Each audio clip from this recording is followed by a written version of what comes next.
Hello everyone, welcome to my YouTube channel again. My name is Dr. Presley King.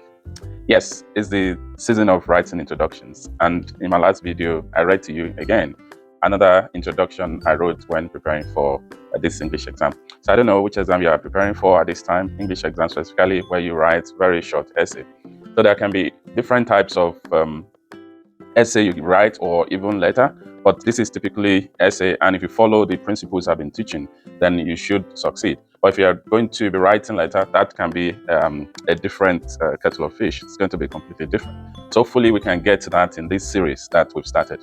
It's been a long day, but I just want to bring this out. Interestingly, I found one of the introductions I wrote when I was preparing for this exam. It's not just an essay or an introduction, but it's something that can actually affect lives. It's something that I feel is really important for people to hear this, and then you can take that forward. I found it quite inspiring. I wrote it, but then reading it again, I get inspired as to what this thing can get you to do. It's about dream or dreams. I'm going to read it to you. So also, some people have been waiting and looking forward to me talking about essay writing for university students or people who are writing dissertation or whatever you're writing in our institution.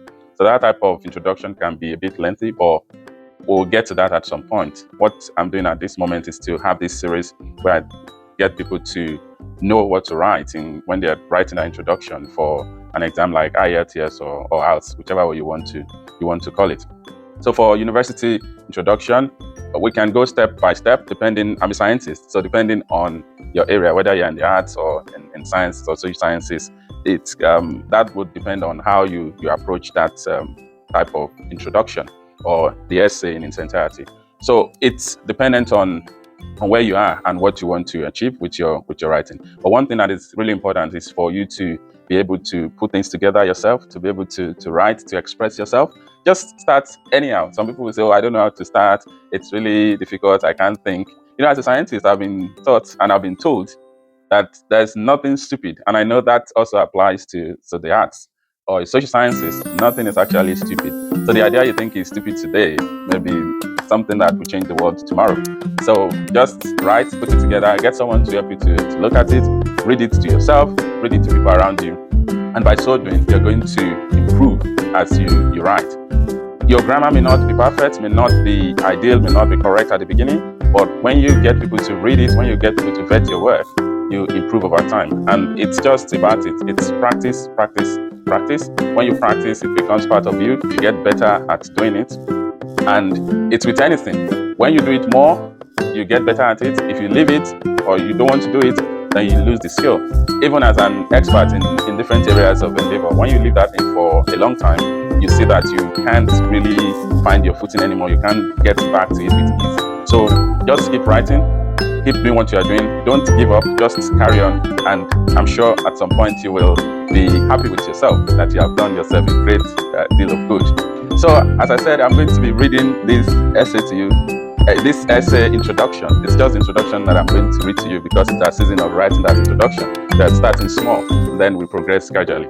So when I found this essay again, I read it. The essay is this essay is something that still inspires me today. So I found it. I just felt, let me read the introduction to you to encourage you to write your introduction and to guide you as to how you write your introduction. Don't forget the three aspects: background information, definitions, and then the thesis statements. So these three aspects are really important because it will help you to put your thoughts together and guide your reader as to what you are writing after that in the body of your essay, all the way through to the conclusion of your writing. So I found this, and it's quite inspiring. It's something about dream. So some people may think, oh, dream, it's just when you sleep. A dream is a nightmare. But in the exam, they won't tell you what they mean. So you have to interpret it the way it comes to you. So if you think dream, it's about just sleeping and dreaming, you can write around it. No right or wrong answer, it's the way you express yourself. If you think it's a dream, trying to get to something, trying to achieve something, then also just you can put the essay together in that manner. So it's all depends on you with regards to what you do. And I'm sure with the IELTS exam as well, it's a similar thing. So they just give you something and they expect you to put your thoughts together. It's impromptu. Write it the way you feel it's the best way you feel you can write it, and then you move on from there. So it's really important. So this one, and there's another one that it's about friendship or soulmate. I'm going to be reading to you subsequently.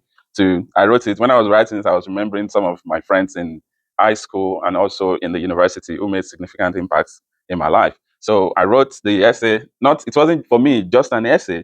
It was something that was personal to me because these people actually impacted my life. So I'm going to read this quickly before I run away tonight. So the title of the essay was "Dream is a Myth." Dream is a myth. Depending on who you are talking to in the society, the idea of whether dream truly exists varies. Dream can be described as aspiration or a future that you create in your mind. Some people see dream as a form of nightmare or your utopian experience occurring only when you are sleeping. Whatever your definition of dream, the truth is that it exists. And the study of dreams is now a major endeavor in the field of science and social sciences. In this essay, I will argue or show that dream is the foundation of our existence, and the nature of your dream will determine whether you get to your El Dorado or live a life of mediocrity. So in this introduction, I tried to put two things in context. Dream, some people think dream is only when you sleep and you dream. So I put that there. Some people think it's like that. Also, people ask you, what's your dream? Where do you want to get to? What are you aspiring to be? So also it captures that. So in the body of the essay, I tried to put these two together, putting more effort or emphasis on dream as an aspiration as to where you want to get to. So just keep writing. Now, these thoughts just came to me while in the exam. Just keep writing, keep putting your thoughts together, keep putting everything together, and I'm sure you are going to get there. So I'll come to you again with the next introduction about something even more interesting. Keep writing, keep writing, keep writing. Thank you so much for your time today.